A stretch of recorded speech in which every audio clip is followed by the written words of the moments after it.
So AFX, the framework extension that's there in the current core base. So if you're on subscription licenses, you should have AFX as a part of your base licenses. Again, a few changes in terms of this. So working with embedded components inside that. Also, when you're working with copy component definitions, some enhancements around making that easier to work with and navigating that. On the piping cabling side of things, a few new options in there around things like our tapes and shrinks.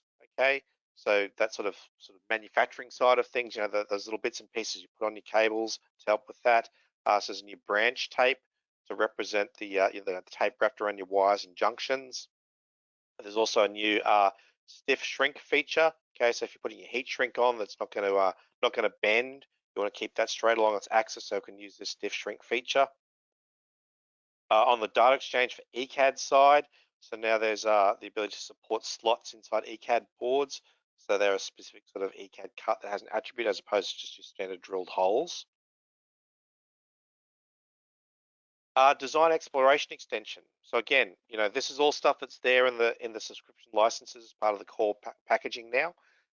So design exploration extension, that tool to let you, look at evaluating design alternatives without needing to do lots of saving out into different folders of different models. Okay, so we can start a design exploration session. We can go and start mucking around with our models, creating checkpoints as we go, giving them names, and then jumping around between those checkpoints at any time to see, well, what does it look like this way or that way, and working out what we want to move ahead with. Okay. So now, and actually one of the questions that came up, and actually I asked this when I first saw Dex was, well, what if I want, a bit from this checkpoint and a bit from this checkpoint if I'm working on an assembly? Okay, so now we've got the ability to essentially merge those checkpoints. Okay, so we can take, we've looked at design option 1, design option 2, merge them together. Maybe I want, the piston from this and the connecting rod from that. Let's merge them together. If there's any conflicts on that, I'll get options warning me around that and what I need to do to handle the conflicts there. But it lets me merge in those checkpoints, so it gives me a lot more flexibility when I'm working with these and what I decide to take out and apply to the model when I'm finished the extension. Sorry, the exploration. Okay, Creo Render Studio. So again, this is the core, the advanced renderer. Okay, so included in the subscription packaging. So for a while now, the engine that's been used for the renderer has been Keyshot. So with Creo 8, the Render Studio engine has now been upgraded to Keyshot 9.3. Okay, so that's introduced a couple of things. One of the big ones being now in Keyshot 9.3, they added GPU processing support. Okay, so if you've got a compatible NVIDIA RTX graphics card, okay, then basically the renderer will recognize that and can use that GPU to improve performance. There's a new option that you'll see only available if you do have one of those compatible cards for denoise that appears there that helps you remove noise when you're working with the rendering as well. But again, it's all GPU specific. Okay, so you might see when you do a installation on Creo, it might give you some warnings around incompatible cards. So it might pop up a little thing saying that if you don't have an RTX card, you don't support certain advanced GPU features like SimLive topology, the Render Studio and the like. Okay, so I mean, Leap does sell Keyshot separately, and those of you who've been on who are Keyshot customers probably know that Keyshot is now up to 10. Okay, so basically PTC has said they are working with or talking with Keyshot. So the plan is at some point during the life of Creo 8, we're going to see Keyshot 10 rendering engine put into to Creo as well. Okay, but right now it's at 9.3.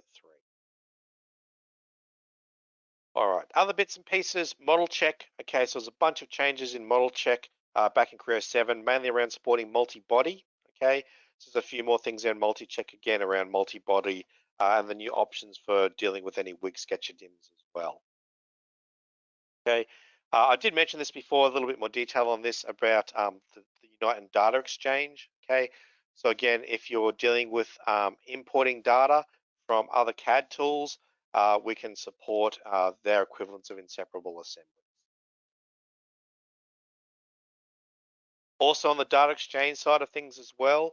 Okay, so if you're working with the welding module, building solid welds, so again we can now export out that solid weld into the supported formats, STEP, JT, other neutral formats. That'll export them out as multi-body. Okay, so if you're doing STEP AP242, where you might have all of your annotations and everything else in JT, all of that that product manufacturing information, all the semantics, all of that stuff gets exported out as well. Okay. All right. So moving now, I guess, beyond sort of the core, what you get in the base package nowadays with subscription. Okay. So into advanced assembly extension. All right. So if you're working with varied items inside assemblies, okay, there's a new sort of flexible components and the like, our inheritance features, which is part of AAX. Okay. So there's now some new options for helping you better understand and working with your your varied items, okay, when you're working with those. A new icon indicating if you're working with inheritance features to let you know if things have been updated. This one's more of a core assembly thing. When you're working with assembly, there's a new status option there that shows you a little bit more clearly, what's happening. Is your model fully constrained, partially constrained? So it puts it there in the dashboard rather than down in the message area down the bottom of the screen. Okay, so remember that's core functionality, it doesn't need ads. Okay, so automatic simplified reps. So remember back in Creo 4, this new automatic option was introduced. You need AX for doing it, but it's a smoother, quicker way to build simplified reps. There's been a few enhancements for automatic reps around, supporting things like, like you see here, mass properties, interference checking. When you're working with copy geom features from your assemblies, so now there's the ability to basically create those external copy geoms from a representation. So previously you had to work with the master model, so you need to pull all of that information into session.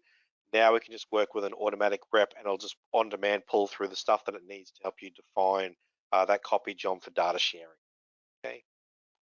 So similarly with your shrink wrap as well, if you're creating external shrink wrap features for other data sharing things as well, same tools are there as well. Okay, so you can do that from the automatic rep rather than the having to pull through the master representation.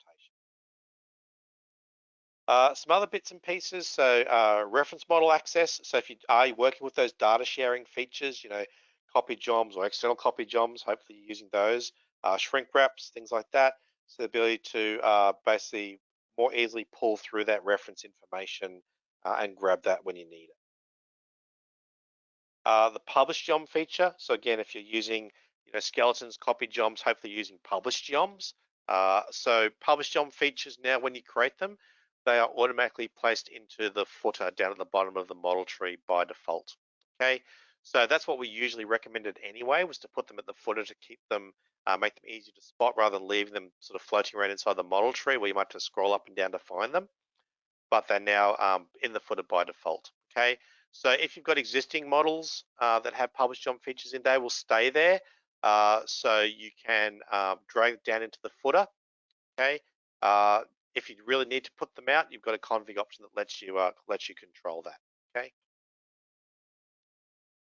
All right, ISDX, so the interactive surface design extension, so the more sort of freeform surface design. So again, the main thing here is an overhaul of the ribbon for the style feature to match in with the new changes that are available.